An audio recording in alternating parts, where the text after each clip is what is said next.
In today's video, I'm going to share with you 10 key features about the DJI Mavic Air 2 that you should consider if you're thinking about buying this drone. Let's get into it.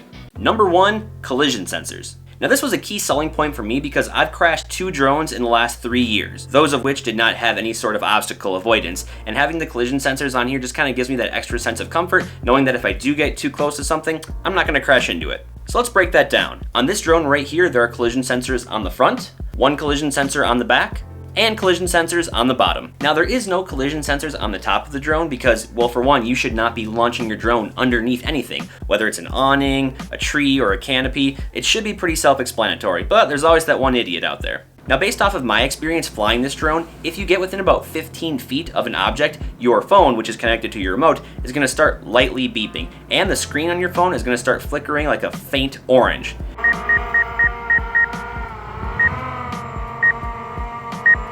Now, as you get closer, the beep is going to get louder and louder and louder, and that orange is going to flicker more and more and more.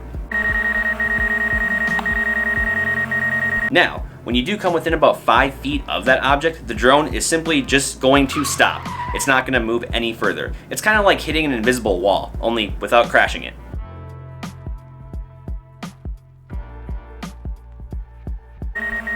And something you should know is that obstacle avoidance only works in cinematic and normal mode. It does not work in sport mode. So for you, what does that mean? That means if you're flying in sport mode and you're going way too fast and you forget that you're not in normal mode and you try to stop, well, this is what's gonna happen.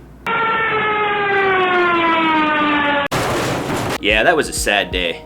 Very, very sad. But luckily, my drone didn't break and I was still able to fly it. Number 2, this drone can shoot up to 4K at 60 frames per second. Well, what does this mean and why should I care? Well, that's a great question.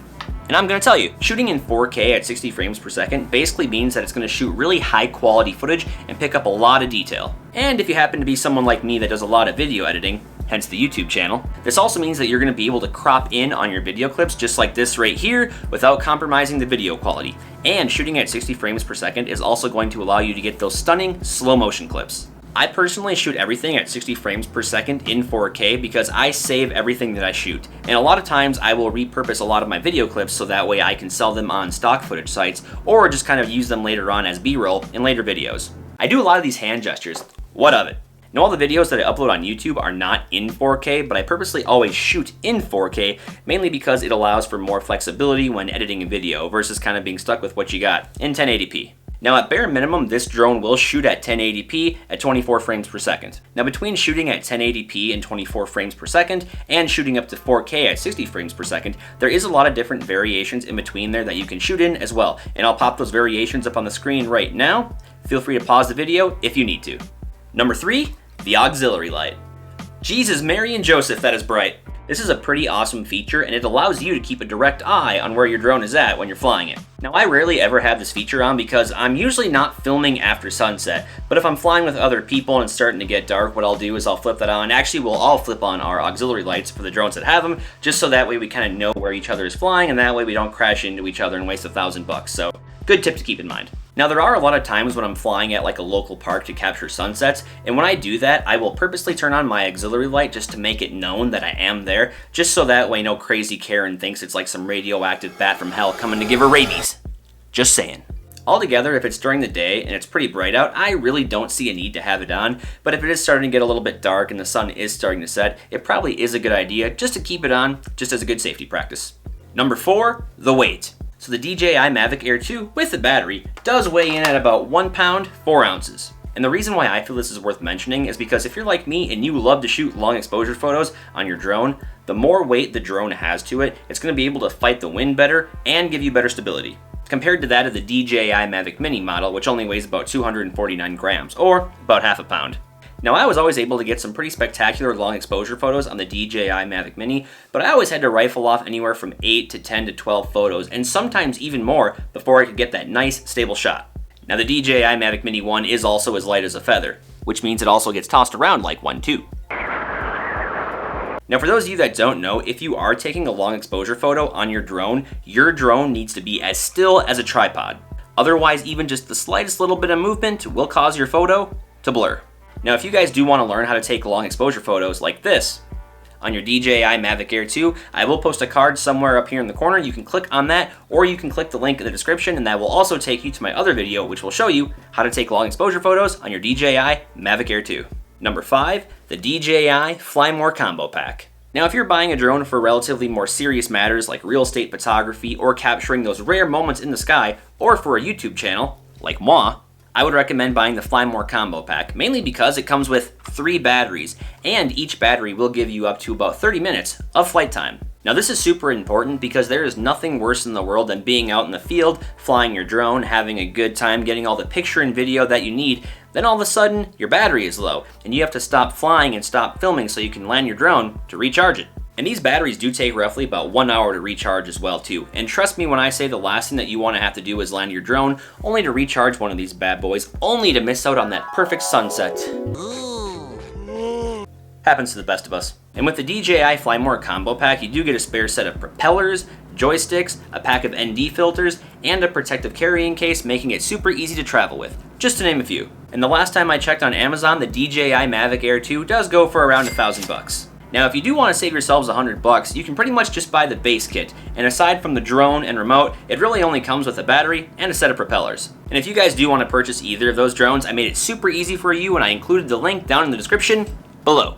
Number 6, Quickshots. On the DJI Mavic Air 2, it comes equipped with 5 Quickshots, which is basically shots that you can get on your drone without having to free fly it. Now, the Quickshots include Droney,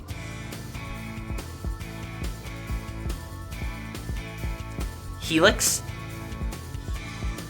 Rocket, Circle.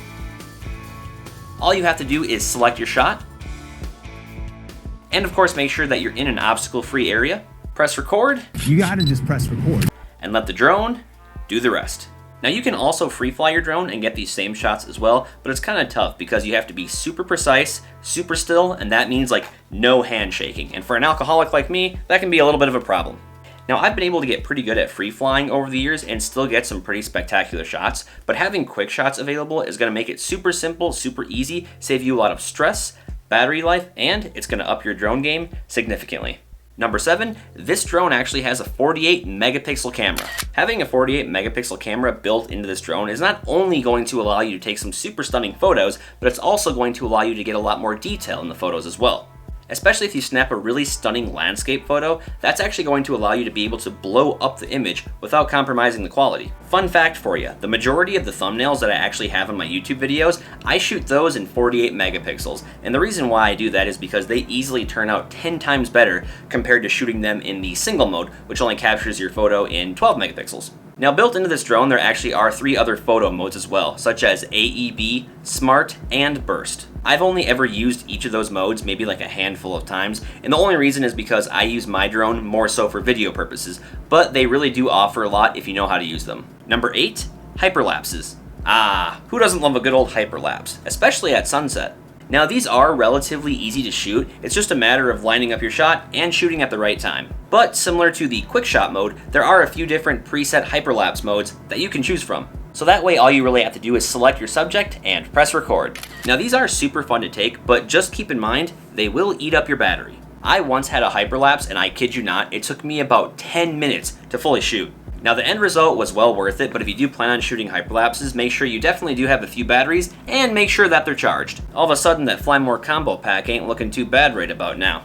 Am I right? Number 9, long exposures. Now, we kind of already touched base on this earlier in the video, but the DJI Mavic Air 2 makes it really easy to take long exposure photos, like this. Now, these types of photos are really fun to take, and if you do plan on taking these, you're going to need to know a couple things. You're going to want to make sure that your drone is in cinematic mode. That's going to make it as stable as possible, and again, the weight of the drone will also help with the stabilization because it's going to help fight the wind a little bit better. And you got to remember, the slightest little bit of movement when you're taking these types of photos will cause blur, and the photo is going to look like crap, and nobody wants that. You're also going to need to make sure that you do have some ND filters to help reduce the light coming into the camera.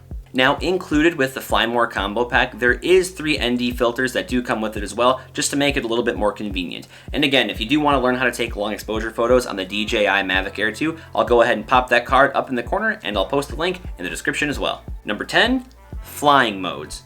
Now, the DJI Mavic Air 2 can shoot in 3 modes: cinematic, normal, and sport, or slow, moderate, and fast. Cinematic mode, by definition, will allow you to get those nice, smooth, buttery cinematic shots. I actually fly in this mode quite frequently when I know I'm going to be flying near objects, just because I know that obstacle avoidance will be engaged. And then I don't have to worry about crashing into anything, and then if I need to later on in post, I can always speed up the footage. Now, normal mode is roughly the equivalent to driving 30 miles per hour in town. It's not too slow and it's not too fast, and it still allows you to fly with the obstacle avoidance feature turned on. Now, I shoot in this mode fairly often too, just because it does allow it to fly at a little bit quicker of a pace, and it just kind of helps keep the momentum of the video going as well. Now, as far as sport mode is really fun to shoot in, and it allows you to get those like really engaging action shots. But remember this, sport mode is like sports car, which means you can fly the drone pretty friggin' fast, but that does make it harder to slow down and brake. And fun fact of the day, when you are flying in sport mode, that will disable the collision sensors. Now real quick, 2 pieces of solid advice when you're flying in sport mode. 1, always practice extreme caution when you're flying your drone when it's windy out, and always make sure you are super careful when you are flying near objects in sport mode as well too. Because remember, if you're flying near an object, it's not going to slow down / stop as easily as it would if you were flying in normal mode or cinematic mode. Bonus tip number 11, the DJI Mavic Air 2 car charger. So unfortunately, you cannot charge the batteries on the DJI Mavic Air 2 via a USB charger, although we wish we could. So if you are on the road a lot like me, I would recommend picking up one of these car chargers for your batteries. And this goes for roughly around $60 on Amazon, and it will charge your drone battery in roughly 1 hour. This is super helpful, especially if you travel a lot, because let's face it, power outlets aren't always the easiest thing to come by when you're on the highway. Now, I also did a full review on the DJI Mavic Air 2 car charger, and if you guys want to get to that video, you know the drill. Click the card in the upper right hand or left hand corner, I'm not really sure, or click the link down in the description below. Now, there definitely are more details and features about this drone that I could go into more detail on, but for the sake of time, I just kind of wanted to give you guys a 1-2 bam quick look at some of the features that I feel are most significant. Now, I know I didn't talk a whole lot of detail about the app, but trust me on this when I say, if you can play Pac-Man and you can operate a cell phone, I promise you that you're not going to have any trouble operating the app or flying the drone. Now, if you guys do have any questions about this drone, don't hesitate to ask me in the comment section down below. I would be more than happy to reply. Alright guys, that's a wrap. Gloria and the video. I need a cigarette.